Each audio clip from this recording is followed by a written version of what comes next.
Good morning बच्चों। आज हम आपकी पुस्तक संस्कृत से पाठ 15 अमृत वचनानि पढ़ने जा रहे हैं। आप इन अमृत वचनों को याद करेंगे, इसका हिंदी अनुवाद भी याद करेंगे और लिखने का प्रयास करेंगे और ध्यान से सुनेंगे, समझेंगे। तो देखते हैं।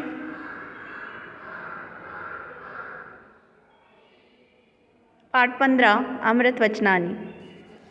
पहला है बच्चों, यदा यदा हि धर्मस्य ग्लानिर्भवति भारत अभ्युत्थानं धर्मस्य तदात्मानं सृजाम्यहम्।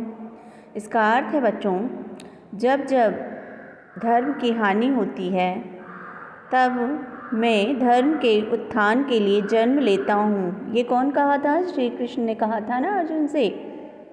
तो वो अपने लिए ही कह रहे हैं कि जब जब धर्म की हानि होगी अर्जुन से, तब क्या होगा? वो खुद स्वयं जन्म लेंगे। किस लिए? धर्म का उत्थान करने के लिए, धर्म को बनाए रखने के लिए।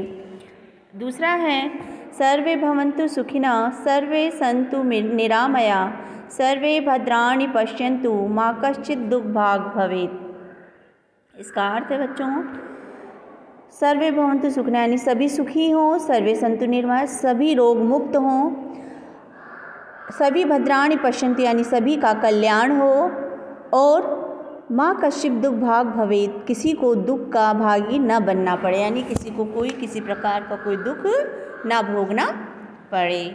अगला है, अलसस्य कुतो विद्या अविद्यस्य कुतो धनम अधनस्य कुतो मित्रम अमित्रम से कुतो सुखम। इसका अर्थ है, आलसी को विद्या कहाँ, यानी आलसी को विद्या नहीं होती। अविद्या से कुतो धनम और अनपढ़ को धन नहीं मिलता। अधन से कुतो मित्र और जिसके पास धन नहीं है उसको मित्र नहीं मिलता, यानी निर्धन को मित्र नहीं मिलता। अधन से यानी गरीब को ही बोलेंगे, निर्धन को, निर्धन को मित्र नहीं होता है। और जिसके मित्र नहीं है उसे सुख नहीं मिलता है।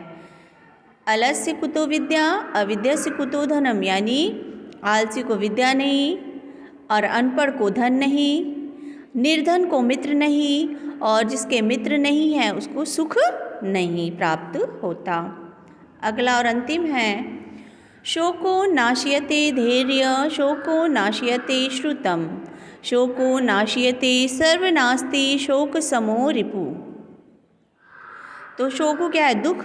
दुख धैर्य को नाश करता है, और जो शोक यानी दुख है वह हमें जो ज्ञान होता है शास्त्र का उसका भी नाश करता है।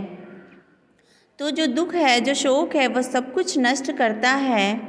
और इसी प्रकार कहा गया है कि शोक के समान और कोई शत्रु नहीं होता। अर्थात क्या कहने का मतलब है कि शोक ही सबसे बड़ा शत्रु है, दुख ही मन में सबसे बड़ा शत्रु होता है। तो बच्चों, ये था आपका पाठ 15 अमृत वचनानि, जिसका हमने कहा इमेज पे इसका अभ्यास डाल दिया जाएगा। एक लेसन, एक पाठ और बचा है संस्कृत में, उसके बाद फिर आपका रिवीजन होगा। धन्यवाद।